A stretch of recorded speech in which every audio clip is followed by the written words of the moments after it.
ہماری زندگی کے معمولات میں ہم روزمرہ جو کام کرتے ہیں، ہر کام کرنے سے پہلے قرآن و سنت نے ہمیں اس کام کی دعائیں پڑھنے کا حکم دیا، جیسے کھانا کھانے سے پہلے کی دعا، سونے سے پہلے کی دعا پڑھنا، دودھ پینے کی دعا وغیرہ۔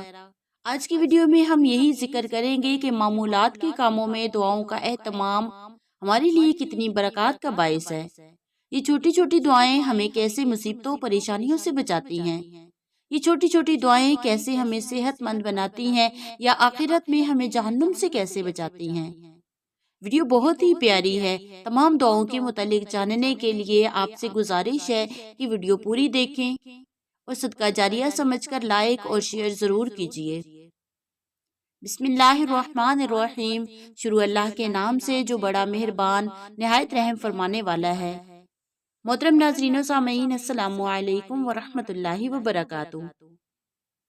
حضرت ابو ہریرہ رضی اللہ تعالیٰ عنہ سے روایت ہے، رسول اللہ صلی اللہ علیہ وآلہ وسلم نے ارشاد فرمایا، جس شخص نے ہر نماز کے بعد 33 مرتبہ سبحان اللہ کہا، 33 مرتبہ الحمدللہ کہا اور 33 مرتبہ اللہ اکبر کہا تو یہ کل 99 تسبیحات ہو گئیں۔ پھر 100 کا عدد پورا کرنے کے لیے لا الہ الا اللہ وحدہ لا شریک لہ لہ الملک و لہ الحمد وہو علی کل شیء قدیر، یہ کلمات پڑھے تو اس کی تمام خطائیں معاف کر دی جائیں گی، اگرچہ سمندر کی جھاگ کے برابر ہی کیوں نہ ہوں۔ سبحان اللہ۔ حضرت کعب بن عجرہ رضی اللہ تعالیٰ عنہ سے روایت ہے، رسول اللہ صلی اللہ علیہ وآلہ وسلم نے فرمایا، ہر فرض نماز کے بعد کچھ تکبیرات، تسبیحات وغیرہ ایسی ہیں جن کا کہنے والا کبھی نقصان میں نہ رہے گا۔ 33 مرتبہ سبحان اللہ، اسی طرح 33 مرتبہ الحمدللہ اور 34 مرتبہ اللہ اکبر کہنا۔ سبحان اللہ۔ حضرت حسن بن علی رضی اللہ تعالیٰ عنہ فرماتے ہیں، رسول اللہ صلی اللہ علیہ وآلہ وسلم نے فرمایا، جس شخص نے فرض نماز کے بعد آیت الکرسی کی تلاوت کی، وہ دوسری نماز تک اللہ تعالیٰ کی حفاظت میں چلا جاتا ہے۔ سبحان اللہ۔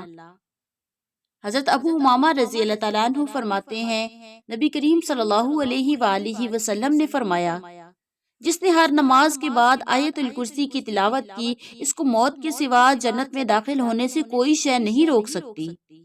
حضرت انس بن مالک رضی اللہ تعالیٰ عنہ فرماتے ہیں، رسول اللہ صلی اللہ علیہ وآلہ وسلم نے فرمایا، جس آدمی نے نماز کے بعد سبحان اللہ العظیم وبحمدہ لا حول ولا قوة الا باللہ کہا تو وہ اس حالت میں اٹھا کہ اس کے گناہ معاف کر دیے گئے۔ سبحان اللہ۔ حضرت عمر بن خطاب رضی اللہ تعالیٰ عنہ سے روایت ہے، نبی کریم صلی اللہ علیہ وآلہ وسلم نے ارشاد فرمایا، جو شخص بازار میں داخل ہوا اور یہ کلمہ پڑھا، لا الہ الا اللہ وحدہ لا شریک لہ لہ الملک و لہ الحمد یحیی و یمیت وہو حی لا یموت بیدہ الخیر وہو علی کل شیء قدیر، اللہ تعالیٰ اس کے لیے 1,00,000 نیکیاں لکھیں گے، اس کے 1,00,000 گناہ معاف فرمائیں گے اور 1,00,000 درجات بلند کریں گے۔ سبحان اللہ۔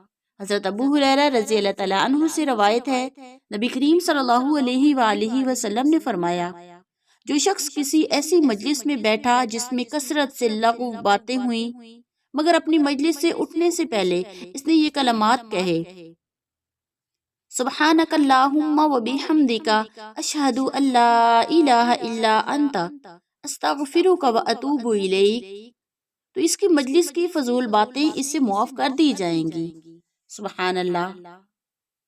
حضرت عائشہ رضی اللہ تعالیٰ عنہ فرماتی ہیں، نبی کریم صلی اللہ علیہ وآلہ وسلم نے فرمایا، اللہ تعالیٰ جب کسی بھی بندے کو اپنی نعمت عطا فرماتے ہیں اور وہ یہ سمجھتا ہے کہ یہ نعمت اللہ تعالیٰ کی عطا کردہ ہے، تو اللہ تعالیٰ اس بندے کے لیے اس سے پہلے کہ وہ اللہ تعالیٰ کی حمد بیان کرے، اللہ تعالیٰ اس کا شکر لکھ لیتے ہیں، اور جب بھی کوئی بندہ گناہ کرتا ہے پھر اس پر شرمندہ ہوتا ہے تو اس سے پہلے کہ وہ استغفار کرے، اللہ تعالیٰ اس کی مغفرت لکھ دیتے ہیں۔ اور جس بندے نے 1 دینار یا نصف دینار میں کوئی کپڑا خریدا، پھر اس کو پہن کر اللہ تعالیٰ کی حمد و ثنا بیان کی، تو وہ کپڑا بھی اس کے گھٹنوں تک بھی نہیں پہنچا ہوتا تو اللہ تعالیٰ اس کی مغفرت فرما دیتے ہیں۔ سبحان اللہ۔ حضرت معاذ بن انس رضی اللہ تعالیٰ عنہ فرماتے ہیں رسول اللہ صلی اللہ علیہ وآلہ وسلم نے فرمایا جس شخص نے کھانا کھایا اور یہ پڑھا الحمدللہ الذی اطعمنی ھذا ورزقنیہ من غیر حول منی ولا قوہ، تو اللہ تعالیٰ اس کے سابقہ گناہ معاف کر دیں گے۔ اور جس نے کوئی نیا کپڑا پہنا اور یوں کہا الحمدللہ الذی کسانی ھذا ورزقنیہ من غیر حول منی ولا قوہ، اس کے سابقہ اور آئندہ کے گناہ معاف کر دیے جائیں گے۔ سبحان اللہ۔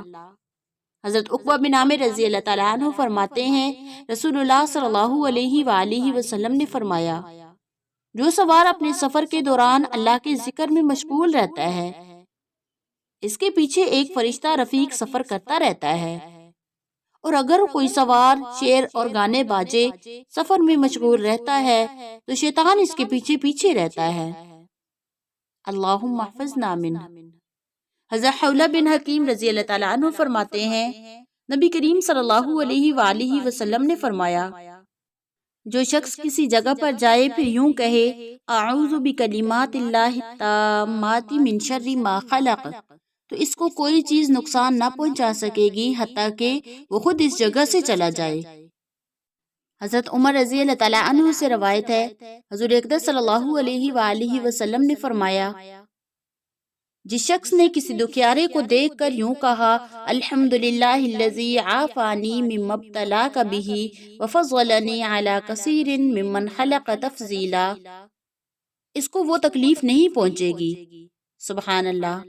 حضرت عثمان بن ابی عاص رضی اللہ تعالیٰ عنہ سے روایت ہے انہوں نے حضور اقدس صلی اللہ علیہ وآلہ وسلم سے شکایت کی جب سے وہ مسلمان ہوئے ہیں ان کے جسم میں درد رہتا ہے، تو نبی کریم صلی اللہ علیہ وآلہ وسلم نے فرمایا تیرے جسم میں جہاں درد ہو وہاں پر اپنا ہاتھ رکھ کر 3 مرتبہ بسم اللہ پڑھو اور 7 مرتبہ اعوذ بعزت اللہ وقدرتہ من شر ما اجد واحاذر، یہ کلمات پڑھو۔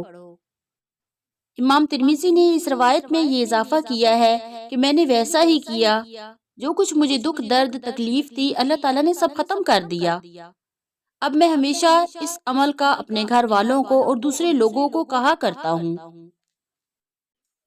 حضرت ابو سعید اور حضرت ابو ہریرہ رضی اللہ تعالیٰ عنہ فرماتے ہیں نبی کریم صلی اللہ علیہ وآلہ وسلم نے ارشاد فرمایا جس شخص نے یہ کلمات کہے لا الہ الا اللہ واللہ اکبر، تو اس کا رب اس کی تصدیق میں کہتا ہے اور فرماتا ہے کوئی معبود نہیں مگر میں، اور میں ہی سب سے بڑا ہوں۔